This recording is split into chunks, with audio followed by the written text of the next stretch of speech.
This is 20 Minutes of Impact from the United States Energy Association Power Sector Podcast, sponsored today by Pony Communications. I'm Herman K. Trabish. I've covered the power sector since 2006, and I currently report for Utility Dive. In this episode of the podcast, we're going to talk with Phil Jones, Executive Director of the Alliance for Transportation Electrification. Phil's going to talk about the current prospects for the electric vehicle sector and describe the Alliance's just released issue brief, Making Electricity More Affordable with Electric Vehicles. It found utilities can reduce customer rates with strategies and programs that shift EV charging's growing electricity demand to off-peak times.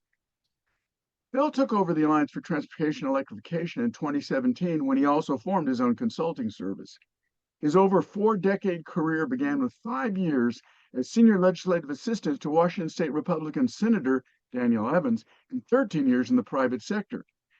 He then took up 12 years as commissioner with the Washington Transportation and Utilities Commission, including a year as president of the National Association of Regulatory Utility Commissioners. So, Phil, this new paper, Making Electricity More Affordable with Electric Vehicles, found that utilities can reduce customer rates by shifting EV charging's growing electricity demand off-peak low demand times. Explain to our listeners why will reducing peak demand or reducing the electric charging that goes on during peak demand through managing customer charging practices lower electricity rates. Yeah, the main reason, Herman, and thank you for the invitation again, and great to see you. So managed charging, broadly defined, has been the holy grail of the EV and transportation, the automotive OEMs for a number of years. Why? Well, as you know, as we all know, the electricity system has a lot of excess in it at night, especially off-peak hours. And during the day, from 7 a.m. to 5 p.m., generally speaking, it's pretty full bore, right? It's producing electricity for people in their offices and homes. So the idea has been for many years to move that peak to off-peak hours. Why? Number one, utility engineers plan for peak, right? Nobody likes to see the lights go out on their watch, right? Just look at the Iberian blackout Yep. a few months ago. Look at the 2003 blackout in our country. The utilities, when that happens, the governors, the utility commissioners have tremendous egg on their face. Society wonders, why can't you keep the grid up? So you have to design for peak, which usually means nameplate capacity of a piece of equipment like a distribution transformer.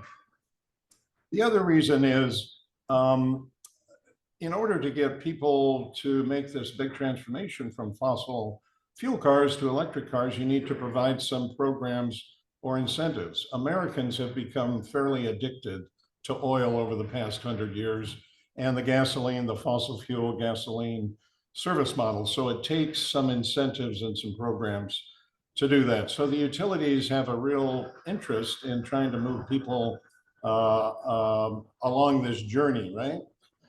It can be done actively or passively, we say. So an active measure would be through the vehicle or through the charger itself that has a lot of software that can program charging at certain times. The other way of doing it is what we call passive, or which is time of use rates. So many utilities, as you know, around the country have off-peak rates that are cheaper. Right, So let's just break that down just a little bit. Time of use rates means that at times when there's a lot of demand on the system and the utilities are having to bring on extra generation, it's costing them more, and so it costs customers more.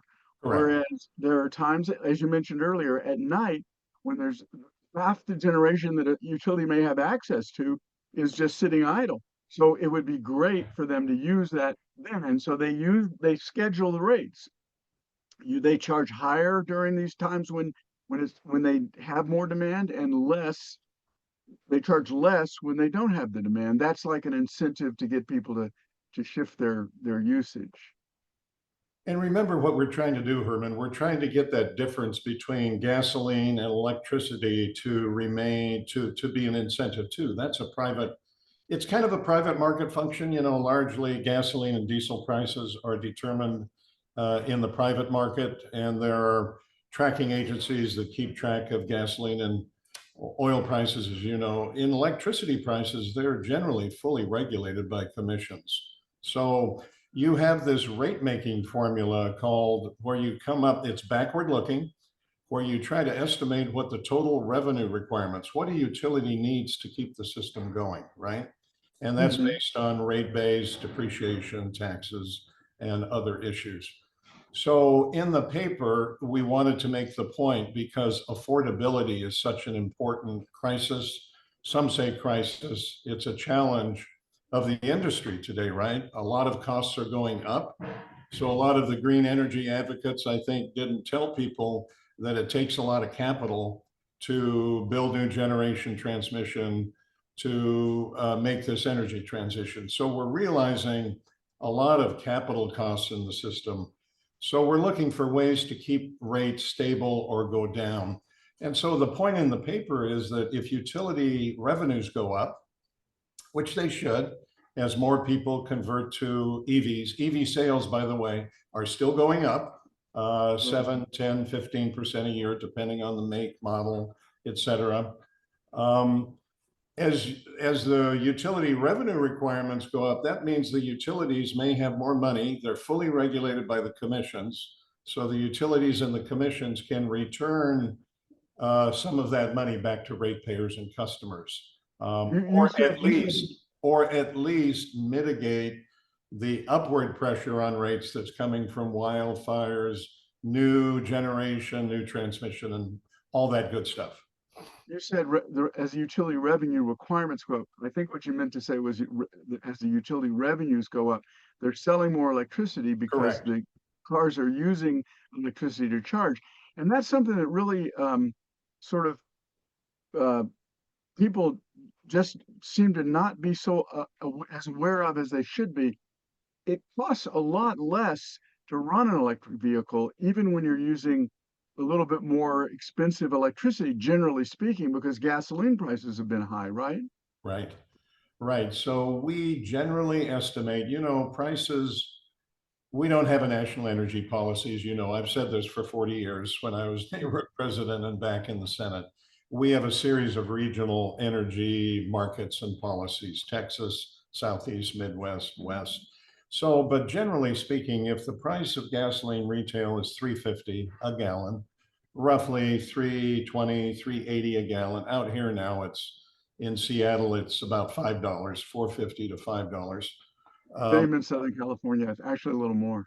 yeah, but if electricity prices are, let's say, nationwide average retail, maybe 14 cents per kilowatt hour, you can probably save about $1,000 a year, anywhere from 800, $800 a year to $1,200 a year, just on the fuel costs, right?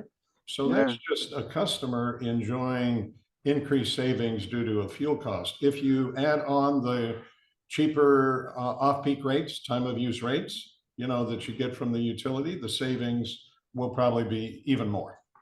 And you have lower maintenance costs usually too. Correct. Yeah, you have lower maintenance costs, but Herman, the getting across the point to a new EV driver, what we call TCO, the total cost of ownership, we're kind of geeky technical people, but you try to explain over the life of the vehicle, 12 years, all you have to do is change your tires. There's no oil, there's no, a little bit of braking, but the total cost of maintenance is much less. It's quite difficult to get the customer to think longer term like that. Yeah. The things they look at when they buy an EV are two things, Herman. The range anxiety, is there enough public charging out there to fuel my car? Because as I say, we become addicted to the gasoline station model for 100 years, thanks to John Rockefeller and Thomas Edison and Henry Ford. And then the other thing is the high capital cost.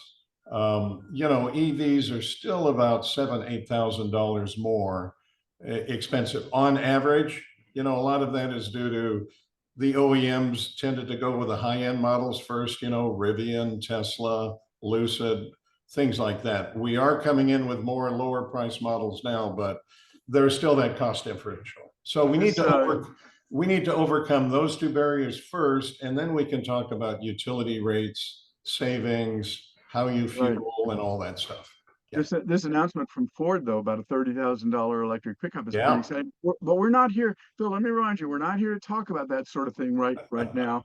We Right. want to talk about this very important idea that managing charging can save everybody, whether you own an electric vehicle or not. You can save money on electricity because what you're doing, and this is an important point that's in the paper that I'd like you to explain a little better.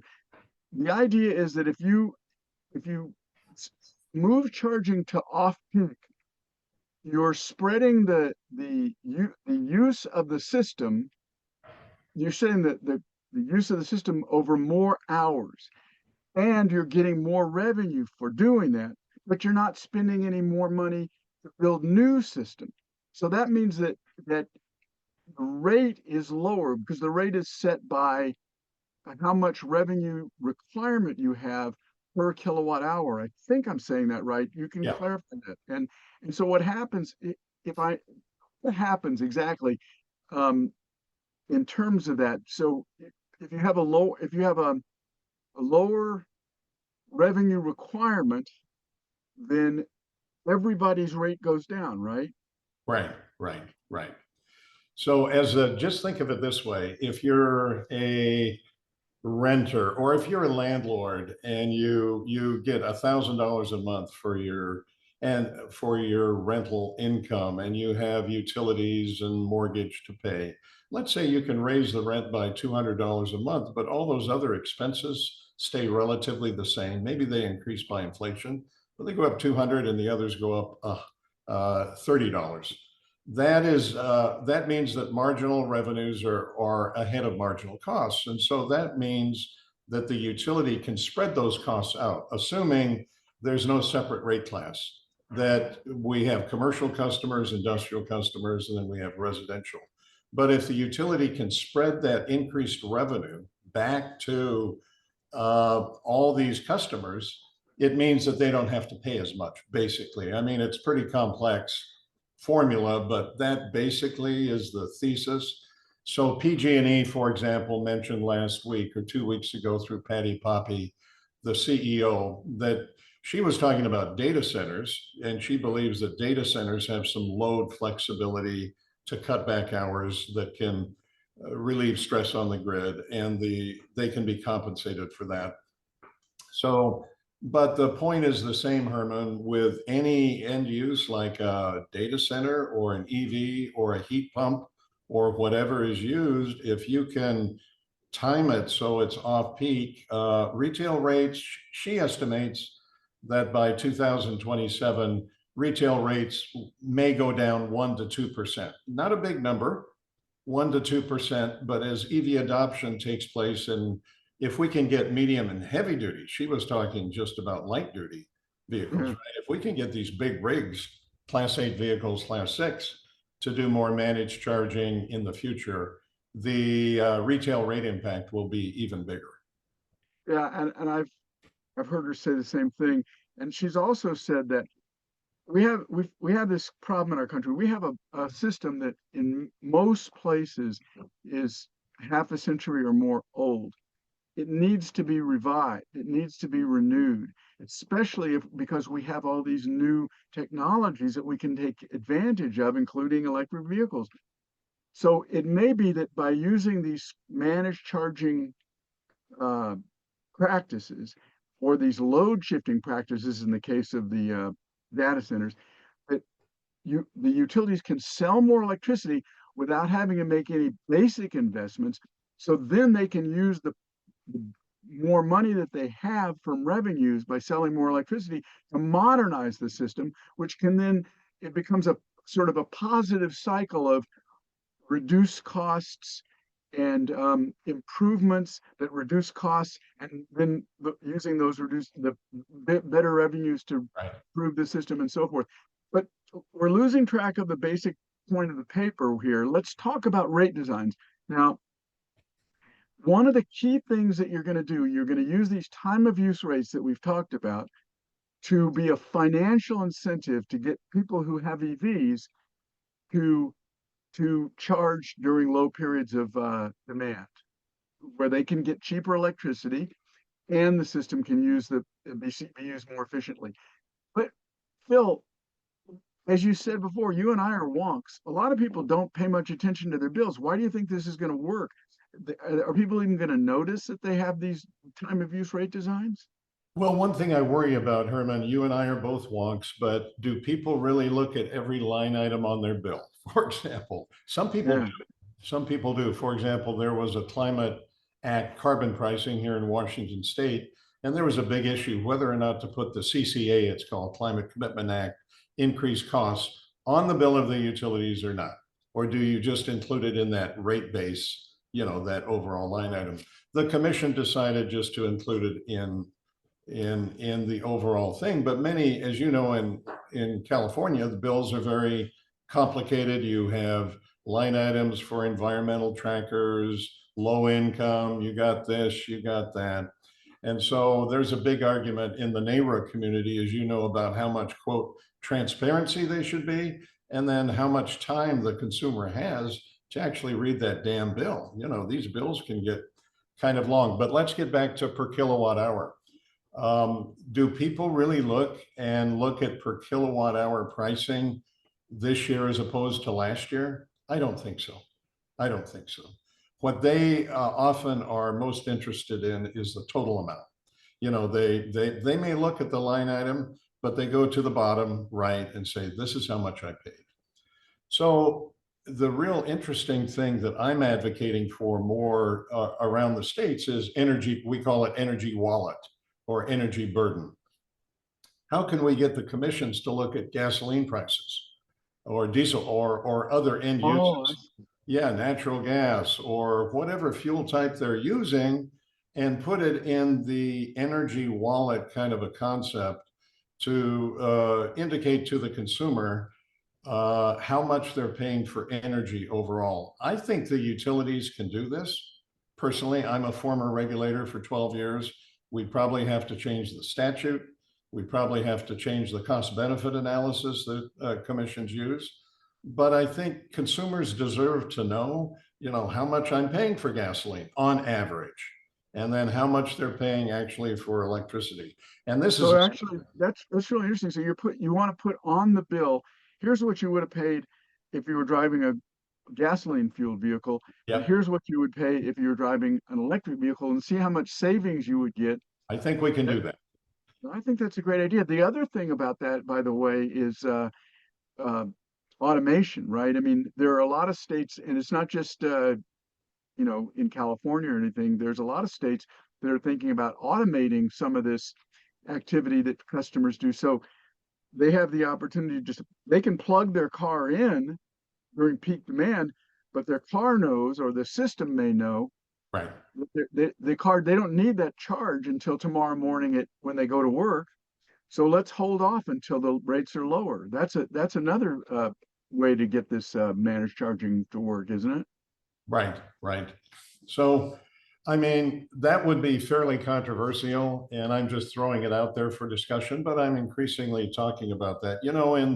When I was a commissioner, we were dealing with minimum bill payments. There were low income advocates who said, instead of per kilowatt hour charging, let's just have a minimum bill, make it cheaper for the disadvantaged people. And so we had to deal with and approve proposals like that. Some legislatures are trying to develop low moderate income payment systems, where you limit the amount of electricity payments based on your gross income every year. I'm not a big fan of those, but California's done it, other states have done it. So my point is that we have all these rate design ideas moving around out there, including opt-in, Herman, opt-in versus opt-out. I'm finding that more commissions are willing to consider opt-out as an option with managed charging, because they're looking at the cost of electricity, all the capital that needs to be invested in the system. As you say, the distribution system needs to be modernized. So how do we get the customers to move to a better way of paying their bills? And so some commissioners are saying, let's just make them do it basically. And this is the default. And if they want to opt out, they can, but there'll be a fee associated with opting out instead of the opt-in system that generally we have for managed charging programs today. You have to opt into it. The customer has to say yes, right? Well, that brings me to one more question that I want to ask you about, Phil. You mentioned in the paper that there are these utility programs, and they can educate electric vehicle owners and other electricity users to ways that they can get savings on their bill and save the system costs, Right. which would of course reduce everybody's bill. Um, that alone, educating EV owners. So ask them if they want to opt out is not necessarily dictatorial. It's giving them a choice, but then educate them to what that means and what their choice actually is, right? What kinds of programs are you thinking of when you talk about educating EV owners? There are two or three components of a good, what we call education outreach program. One is to have a really good website. So you have a website that both educates about your service territory, like up here in Puget Sound. Puget Sound Energy has a great website, and they describe trends in the industry. It directs consumers to other resources like Plug in America or the Department of Energy, a alternative fuels program. So it gives them linkages. That's number one. That's what I call just basically web-based education. The other thing it does is ride and drives. So utilities are broadly integrated with their communities. So when there's an event, a carnival, a rodeo, or whatever, something in the event, if the utility can go and offer EVs for ride and drive, that is often a very good technique because once they get in the car, most people really love EVs. Uh, and there are a variety of other techniques too. You know, social media, LinkedIn, what we're doing now with this podcast, utilities can do podcasts as well and things Yeah, like yeah, yeah. And once you become aware of the EV, then you tend to become a more aware electricity user, generally speaking. that. And Right. I've talked to an awful lot of people in this industry at all levels who simply say, in this next coming decade and after, people are just going to need to know more about what's going on with their electricity. It's just going to be a part of what people need to know in order to go through life. So, But so, so Herman, one of my dreams is this, one of my goals is this. You go to it, we forgot to talk about auto dealers, right? right, Some of the OEMs like Lucid, Zeta, Rivian, they don't like auto dealers. They're trying to change the state franchise laws, et cetera. That's a whole nother topic we could talk about in the future. I'm not in favor of that. I think the automobile dealers are going to be around for a long time, but we have some real challenges with the dealerships. They have high turnover of staff. They aren't incented to sell EVs as opposed to ICE cars, right? And so, right. how do we involve the auto dealers in this? So, I'm thinking it would be wonderful if we could educate the salespeople more. So when you buy an EV and drive it from the lot, there'll be software in the car done by the utility and the OEM, let's say Ford or GM, that says, here's your utility. So they'll click a button. Here's your utility. Let's say it's XL in Denver. XL has 5 EV programs and it has a actively managed program. It has time of use rates. Here's just push this button and you can sign up. Easy, you know, rather than going through a web-based application enrollment form and something like that. So my dream is this, that you get the utility and the automaker to agree on an enrollment strategy, an IT system, because as you know, all of this is really complicated behind the scenes, right? You got to get Yeah, the IT systems to work with that IT system. But anyway, assuming we could do that, that would make it really convenient for the customer, right? So, I think you're going that way, Phil. I think your dream is going to come true. You know, the power system has always worked a little bit slower than the IT sector or some of the other business sectors, but we're getting there. Phil, that's all we have time for. I got to cut it off there. My guest has been Phil Jones, Executive Director of the Alliance for Transportation Electrification, and he's described the Alliance's just released issue brief, Making Electricity More Affordable with Electric Vehicles. And it found that utilities can reduce everybody's rates, all customers' rates, if they use strategies and programs that shift EV charging's growing electricity demand to off-peak times. It's simpler than it sounds, even. I also want to thank our sponsor, Pony Communications, and as always, I want to thank our listeners for taking the time to check out the USEA Power Sector Podcast. Don't forget to follow, like, and share with everybody you know our quest for energy transition solutions.